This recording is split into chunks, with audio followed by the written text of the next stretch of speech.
हरे कृष्णा। जय महाकाली, जय काल भैरव, जय कुल देवी।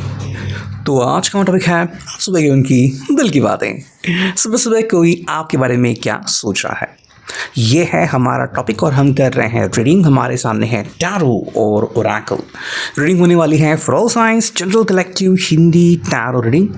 एरीज टू पाइसिस में से लेकर मीन तक सभी राशियों के लिए रीडिंग होने वाली है, so no problem at all. बाकी एज पर योर सिचुएशन, आपकी परिस्थिति के अनुसार कुछ बातें या बहुत सारी बातें, कुछ कार्ड या बहुत सारे कार्ड आपके साथ मैच यानी कि रेजोनेट कर सकते हैं। ठीक है, ये जनरल कलेक्ट रीडिंग है, पर्सनल रीडिंग नहीं है। तो अगर कुछ बातें मैच नहीं भी करती तो उसे जाने दीजिए। टैरो के कार्ड हम स्ट्रेट लेने वाले हैं। बाकी रीडिंग को क्लेम करने के लिए कमेंट सेक्शन में कार्ड देख सकते हो या फिर 1111 टाइप कर सकते हो। लाइक, सब्सक्राइब और शेयर अवश्य करें। ठीक है, तो हम करते हैं रीडिंग की शुरुआत। सबसे पहले हम चुनते हैं कार्ड्स को।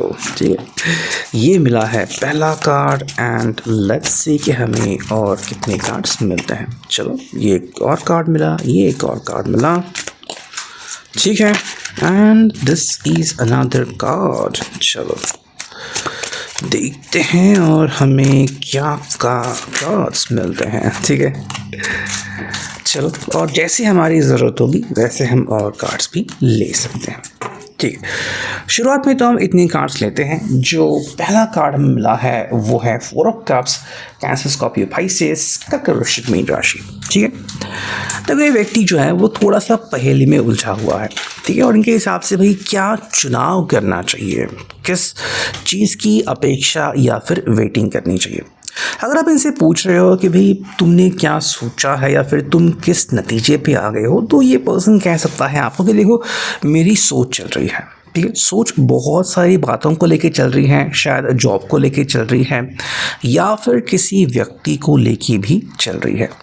अगर आपको लग रहा है कि कोई फ्रेंड है या फिर कोई थर्ड पर्सन है, कोई एक्स है जिनके बारे में सोच रहे हैं, तो कभी कभी इनको ऐसा लगता है कि मेरे ही जीवन में ऐसा क्यों हो रहा है, मुझे ही चुनाव क्यों करना पड़ता है ना। मतलब इनकी ज़िंदगी बहुत ही सीधी, बहुत ही सिंपल हो सकती है अगर इनके ज़िंदगी में कोई पहेली ना हो एंड कोई इंटरफेरेंस ना हो। बट अगर इनको ऐसा करना पड़ रहा है तो मे बी ये पर्सन जो है वो किसी की हेल्प लेना चाहते हैं। अब मान लो अगर आपको पता चला कि इन्होंने किसी के साथ कोई बात शेयर की लेकिन आपको नहीं बताई, तो शायद आपको बुरा लग सकता है या फिर आपको गुस्सा भी आ सकता है। ठीक है, इस पर्सन की जो मेंटालिटी है वो बस इतनी है कि मैं अपनी तरफ से पूरी कोशिश करूं और इस चीज़ को रफा दफा करूं। ठीक है, ये आपके कानून तक ये बात आने देना नहीं चाहते, ये उनकी प्रायोरिटी है। अब ये क्यों हो रहा है या फिर ऐसा ये क्यों कर रहे हैं, शायद इसलिए कि आप हर्ट ना हो या फिर शायद इसलिए कि भाई ये उनकी निजी बात है और इससे आपका कोई लेना देना नहीं होना चाहिए। वरना अगर आप खुद से इसको कनेक्टेड करते हैं तो आपके मन में ढेर सारे सवाल आ सकते हैं, है ना। तो इसी बात को लेकर ये पर्सन जो है हमें थोड़ा सा परेशान दिख रहा है, फिर थोड़ा सा पहेली में उलझा हुआ दिख रहा है। नेक्स्ट हमें जो कार्ड मिला है वो 10 ऑफ वॉन्ड्स, एरीज, लियो, मेष, सिंह, धनु राशि। तो वो इनके हिसाब से चीज़ें ऐसी हैं कि मैं करूँ तो क्या करूँ या फिर मेरा जो नेक्स्ट स्टेप है वो क्या होना चाहिए। ठीक है, कहीं कहीं इनको लग रहा है कि हालात जो है वो थोड़े उनके लिए मुश्किल बनते जा रहे हैं। ठीक है, यानी कि जो जायज़ा उन्होंने हालात का लिया था उनके हिसाब से इतना तो मुश्किल नहीं था। ठीक है, सब कुछ सही, इजी या फिर आसान होना चाहिए।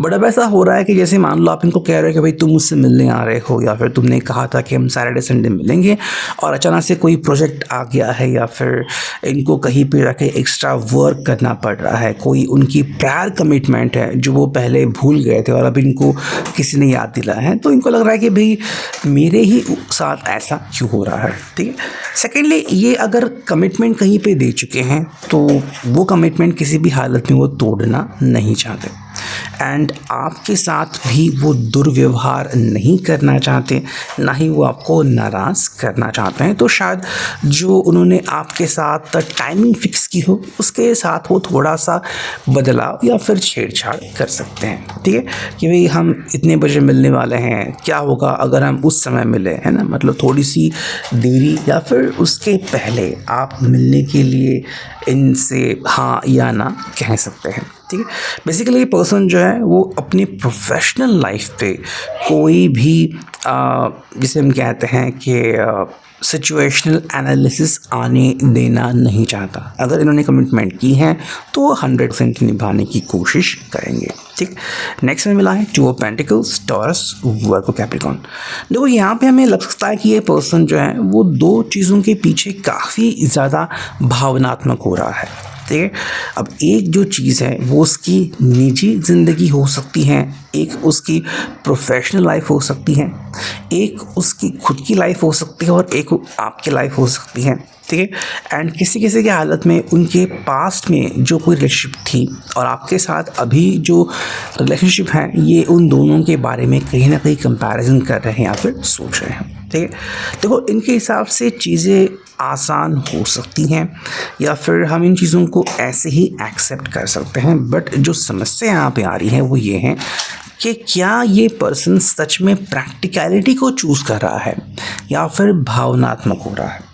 अगर कोई इंसान भावनात्मक होकर चुनाव करता है तो समस्या आती है कि वो चुनाव गड़बड़ हो सकता है ना। मतलब भावनाओं में आके अगर हम किसी को यस या फिर नो कह रहे हैं, इसका मतलब ये है कि प्रैक्टिकली हम उस व्यक्ति के साथ अपना जो कनेक्शन है उसको कट कर रहे हैं या फिर उसको उतने इम्पोर्टेंस नहीं दे रहे हैं, और यही बात यहाँ पे भी आ रही है। देखो नेक्स्ट कार्ड है फाइव ऑफ कप्स, कैंसर, कभी पाइसेस। अगर आप इनकी तरफ देख रहे हो तो आपको एक थोड़ी सी झलक मिल सकती है कि आजकल ये पर्सन थोड़ा सा उदास आपको लग रहा है। ठीक है, हालांकि वो तुरंत चीयर अप होते हैं, लेकिन शुरुआत में जैसे ही आप इनकी तरफ देखते हो तो लगता है कि ये पर्सन उदास है या फिर कुछ ख्यालों में खोए हुए हैं, और कुछ ऐसे ख्याल है जो वो बिल्कुल भी आपके साथ शेयर नहीं कर रहे या फिर शेयर नहीं करना चाहते। आई थिंक आप यहाँ तक रेडी हो कि ठीक है भाई, तुम्हें मुझसे कोई बात नहीं करनी, हो सकती हैं कुछ बातें जो तुम मेरे साथ शेयर नहीं करना चाहते, बट ये जो गम है आई थिंक आप इसके जड़ तक जाना चाहते हो कि भाई तुम्हारा गम आखिर है किस कारण से, है ना। अगर ये पर्सन आपके साथ अपना गम शेयर करे तो कहीं ना कहीं आपको ये रियलाइजेशन हो सकता है कि हाँ ठीक है, इसके पीछे मैं तो नहीं हूँ, या फिर तुम्हारा जो कारण है गम का वो वाजिब है, या फिर अरे यार तुम कौन सी बात लेके बैठे हो, इससे कोई फ़र्क नहीं पड़ता। ठीक है, तो मे बी ये पर्सन जो है वो अपने भूतकाल के बारे में सोच रहा है, अपने अतीत के बारे में सोच रहा है, या फिर हाल ही में जो उसने चुनाव किया है उसके बारे में सोच रहा है। नेक्स्ट में मिला है द वर्ल्ड। देखो इनके हिसाब से जो दुनिया को आजकल देख रहे हैं, ठीक है, और शायद कुछ महीनों पहले या कुछ हफ्तों या सालों पहले जो दुनिया थी उसमें बहुत फ़र्क पड़ गया है। ओके, सेकेंडली इनके मन में जो दुनिया है और जो दुनिया वो एक्चुअली में जीते हैं उसमें भी काफ़ी फ़र्क है। आपने कई बार देखा होगा कुछ लोग जो होते हैं वो अपने कलीग्स के साथ, लोगों के साथ बहुत अच्छी बातचीत करते हैं, ऐसा दिखाते हैं कि भाई वो बहुत लाइवली है एंड उनके साथ रहना मतलब कि भाई क्या कहना, लेकिन जैसे ही आप उनके निजी ज़िंदगी में देखते हो तो कई बार आपको ये शांत दिखाई देते हैं, उदास दिखाई देते हैं, या फिर उसके बारे में बोलने से मना कर देते हैं, है ना। तो इस व्यक्ति की भी जो ज़िंदगी है जो वो दिखा रहे हैं और जो जी रहे हैं उसमें फ़र्क हो सकता है। ठीक है, नेक्स्ट में जो कार्ड मिला है वो है क्वीन ऑफ वॉन्ड्स, एरीज, लियो, साच, मेष, सिंह राशि। ये पर्सन आपको ये समझाना चाहता है कि जब भी आपके साथ होता है तो एक अनोखा पल ये जीते हैं, एक बेहद अट्रैक्शन वो महसूस करते हैं, और इसके पीछे क्या कारण है ये खुद ये भी पता नहीं लगा पाए हैं, लेकिन हाँ एक बहुत ही अलग सी अनुभूति इनको होती है जो वो किसी भी हालत में जाने देना नहीं चाहते। हाँ, यहाँ पे थोड़ी सी बातें आ सकती है कि भाई क्या ये पर्सन अपने अतीत से भी कनेक्टेड है, या फिर क्या ये पर्सन आपको कह रहा है कि अब मैं मेरे अतीत से जो भी कनेक्शन है वो तोड़ दूंगा, ये बातें अलग है। लेकिन फ़िलहाल जो अंडरस्टैंडिंग इनको आपसे मिल रही है वो किसी और से इनको मिलने से रही। ठीक है, नेक्स्ट में जो कार्ड मिला है किंग ऑफ कप्स, कैंसर, कभी पाइसेस। देखो ये अपनी जो बातें हैं ना वो अपनी तरफ से जीना चाहते हैं। ठीक है, मतलब मेरी बातें, मेरा वादा एंड मेरा तरीका, ये अपने ज़िंदगी में कोई बदलाव नहीं चाहते या फिर अपनी ज़िंदगी में किसी और की दखलंदाजी नहीं चाहते, और एक तरफ से आप कह सकते हैं कि भी राजा टाइप ज़िंदगी वो जीना चाहते हैं कि जब मन किया उन्होंने फ़ोन किया, जब मन किया फ़ोन बंद किया, जब मन किया ज़िंदगी में आगे चले गए, जब मन किया ज़िंदगी में वहीं पे रुक गए। तो इनको कोई रोक टोक होनी नहीं चाहिए, ये उनकी पहली प्रायोरिटी है। हालांकि ये बातें उनकी मन में चल रही हैं। एंड जो फाइनल कार्ड है वही दी एम्प्रेस। देखो क्या है ना कि एक हसीन सपना देख रहे हैं, और वो सपने में आपको देखते हैं कि आपके साथ वो एक बेहद अच्छी रोमांटिक लाइफ शुरू कर रहे हैं, लेकिन आपकी तरफ से भी कोई रोक टोक इनको नहीं होनी चाहिए, ऐसा इनका कहीं ना कहीं ख्याल आ रहा है।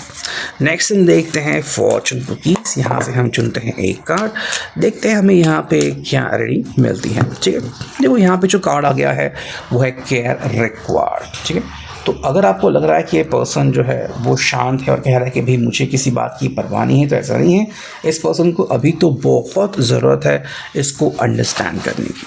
ठीक है, बेसिकली क्या है कि भाई कोई तो पर्सन हो जो इसको समझे, एंड मे बी इनको ऐसा हो रहा है कि कई लोग उनके ज़िंदगी में आ गए, कहा कि भाई हम तो तुम्हारे फ्रेंड हैं, हम तो तुम्हारे हित के लिए आ गए हैं, लेकिन अपना स्वार्थ पूरा करके निकल लिए। तो ये पर्सन जो है वो यहाँ पे थोड़ा सा स्टक है कि इनको पूरा भरोसा है कि हाँ आप उनसे प्यार करते हो, लेकिन क्या होगा अगर ये पर्सन अपना गार्ड नीचे डाल दे या फिर कहें कि ठीक है भाई मैं तुम्हारे ऊपर पूरा भरोसा करता हूँ एंड फिर तुम चाहे जो भी सोचो जो भी करो मैं तुम्हें अपोज नहीं करूँगा। इसी बात में ये पर्सन कहीं ना कहीं अटका हुआ है।